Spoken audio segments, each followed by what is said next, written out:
नमस्कार दोस्तों, मैं हूं अर्चना प्रजापति एडवोकेट। हमारे channel AP legal information in Hindi में आपका स्वागत है। दोस्तों, आज हम इस वीडियो में जानने वाले हैं धारा 144 और कर्फ्यू में क्या अंतर पाया जाता है। धारा 144 क्या होता है और कर्फ्यू क्या होता है, दोनों में अंतर क्या पाया जाता है। धारा 144 कौन लागू करता है और कर्फ्यू कौन लागू करता है, इन दोनों का उद्देश्य क्या है, ये सभी बात इस वीडियो में हम शेयर करने वाले हैं आप तक। दोस्तों, हमारे चैनल पर आप नए हैं तो like share subscribe all button click कर लीजिएगा, क्योंकि ऐसे ही कंटेंट हम आपके लिए लाते रहते हैं जिससे आपकी जानकारी बढ़ सके। तो चलिए शुरू करते हैं। धारा 144 क्या होता है। सीआरपीसी में धारा 144 का वर्णन किया गया है। अब नया जो कानून बनाया गया BNASS भारतीय नागरिक सुरक्षा, उसमें 163 देखेंगे तो कर्फ्यू की बात कहा गया है, धारा 144 की बात कहा गया है। तो धारा 144 पहले हम जान लेते हैं क्या होता है। इसके तहत किसी क्षेत्र में 5 या उससे अधिक लोगों को इकट्ठा होने पर प्रतिबंध लगाया जाता है। धारा 144 में यह एक निषेधात्मक आदेश होता है। यहाँ निषेधात्मक आदेश का मतलब यह यहाँ रोक लगाया जाता है कि आप 5 से अधिक लोग इकट्ठा होकर कोई बात नहीं करेंगे जब दंगा फसाद होने वाला रहता है, या कोई षड्यंत्र रचा जाता है, या कोई बहुत बड़ा दिक्कत आने वाला रहता है समाज में, पड़ोस में, या देश से संबंधित कोई बातें। तो यहाँ 5 से अधिक लोगों को इकट्ठा होने पर प्रतिषेधात्मक आदेश दिया जाता है। लेकिन इसमें ये बाउंडेशन नहीं रहता कि आप कहीं अकेले आ जा नहीं सकते हैं। आप अकेले आ जा सकते हैं, सामान भी ला सकते हैं, दुकानें भी खुली रहती हैं, जैसे हॉस्पिटल हुआ, बैंक हुआ, जो भी आपकी दिनचर्या की चीज़ें हैं उसको आप ला सकते हैं। लेकिन अकेले इकट्ठा 5 लोगों पर यह निषेधात्मक आदेश देता है कि आप इकट्ठा नहीं होंगे जहां दंगा फसाद होने वाला है। कहीं ना कहीं ये होता है इसमें कि ये प्रशासनिक आदेश होता है कि इकट्ठा नहीं होना है, नहीं तो लोग बात करेंगे, क्या भूमिका बना रहे हैं, किस पर आक्रमण करेंगे, क्या देश के प्रति खतरा उत्पन्न हो रहा है, ये सारी बातें वहाँ उत्पन्न होती है। इसीलिए यहाँ मनाही होता है। 144 में 5 से अधिक लोग बात नहीं कर सकते, इकट्ठा होने पर रोक लगाती है 144। दूसरी बात आता है कर्फ्यू की। कर्फ्यू यानी निषेधाज्ञा, इसका हिंदी होता है निषेधाज्ञा, यानी पूरी तरह से रोक। 144 से ज्यादा कठोर होता है कर्फ्यू। 144 मात्र 5 लोगों से अधिक जो इकट्ठा भीड़ होती है उस पर नियंत्रण करता है, लेकिन कर्फ्यू जो होता है बहुत कठोर होता है। वह पर्सनल एक व्यक्ति को भी टारगेट करता है, एक एक व्यक्ति को टारगेट करता है।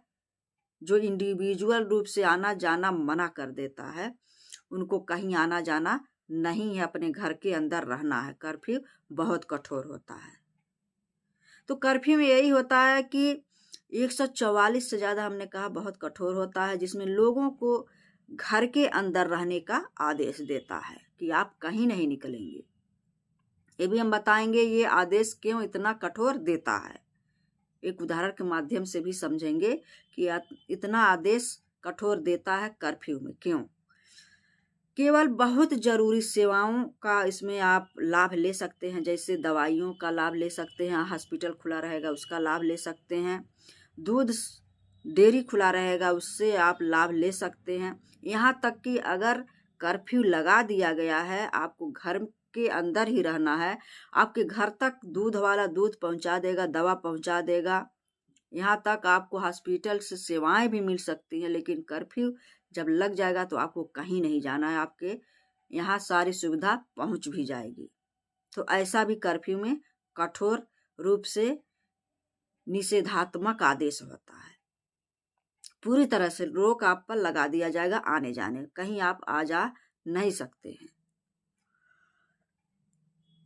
बाहर निकलने के लिए अगर आप जाना चाहते हैं, बहुत इमरजेंसी है, तो आपको पुलिस से परमिशन लेना होता है।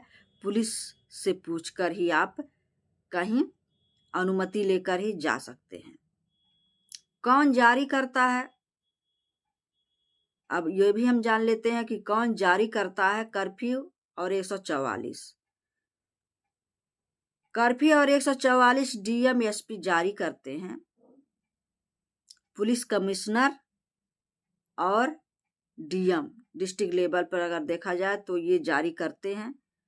जारी करने का मुख्य उद्देश्य क्या है कि कहीं दंगा फसाद हो गए हैं, बहुत बड़ा दंगा हो गया है, बहुत बड़ा लड़ाई झगड़ा हो गया, मर्डर हो गया है, एक घर के 1-2 लोग मारे गए हैं, तो ऐसे में पुलिस वहां रोक लगा देती है। कोई कहीं बातचीत नहीं करेगा, कोई अपने घर से कहीं नहीं निकलेगा, कोई कहीं ये एक क्षेत्र से दूसरे क्षेत्र में नहीं जाएगा। हो सकता है इंक्वायरी का, उसका अन्वेषण का वो पार्ट हो, कहीं जा रहा कौन व्यक्ति है, कहीं भाग जाएगा, इन्वेस्टिगेशन उसका होगा, अन्वेषण होगा। इसकी वजह से भी वहां रोक लगा दिया, कोई कहीं नहीं हिलेगा।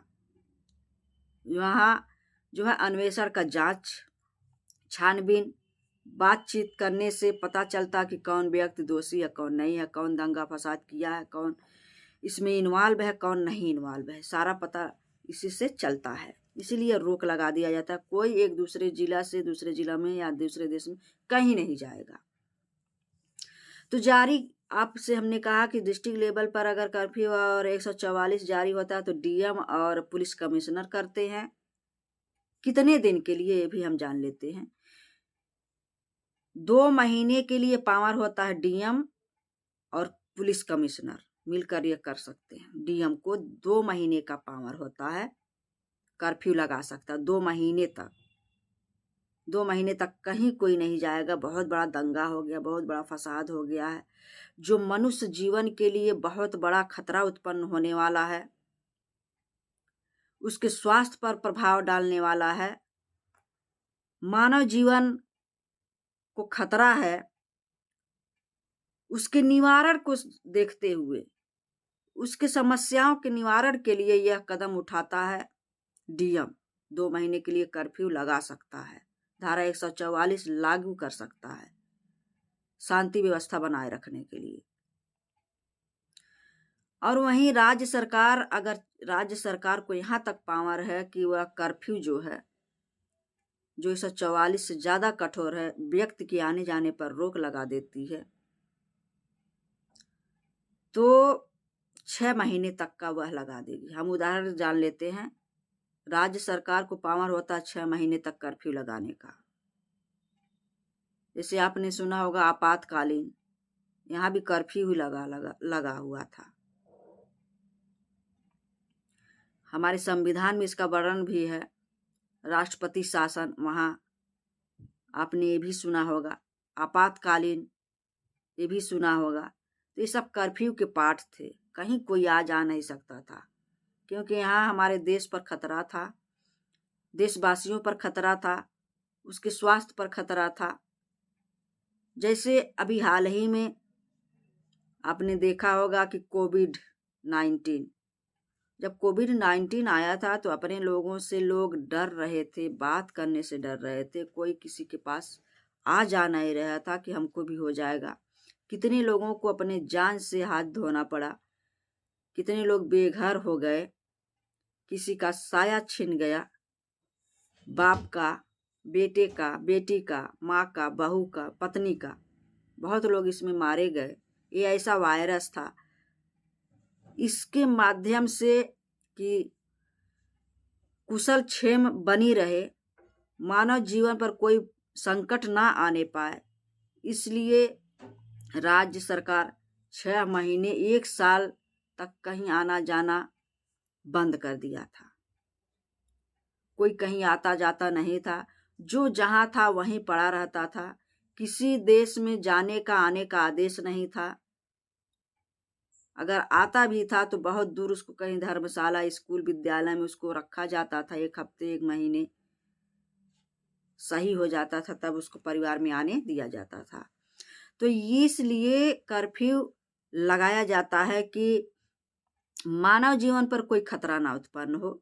उसके स्वास्थ्य या क्षेम को खतरे का निवारण करने के लिए कर्फ्यू लगाया जाता है। या बहुत बड़ा देश पर संकट आने वाला है कि सभी लोग खतरे में पड़ जाएंगे, उसके लिए आप घर में रहिए, कहीं मत निकलिए, बहुत खतरा उत्पन्न होने वाला है, तो वहाँ कर्फ्यू लगा दिया जाता है।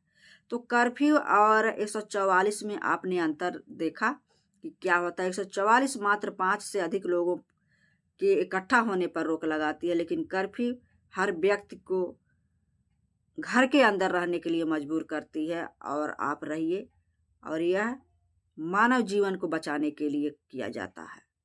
उम्मीद है यह जानकारी आपको बहुत ही अच्छा लगा होगा। नेक्स्ट वीडियो का इंतजार करिए। जय हिंद, जय भारत।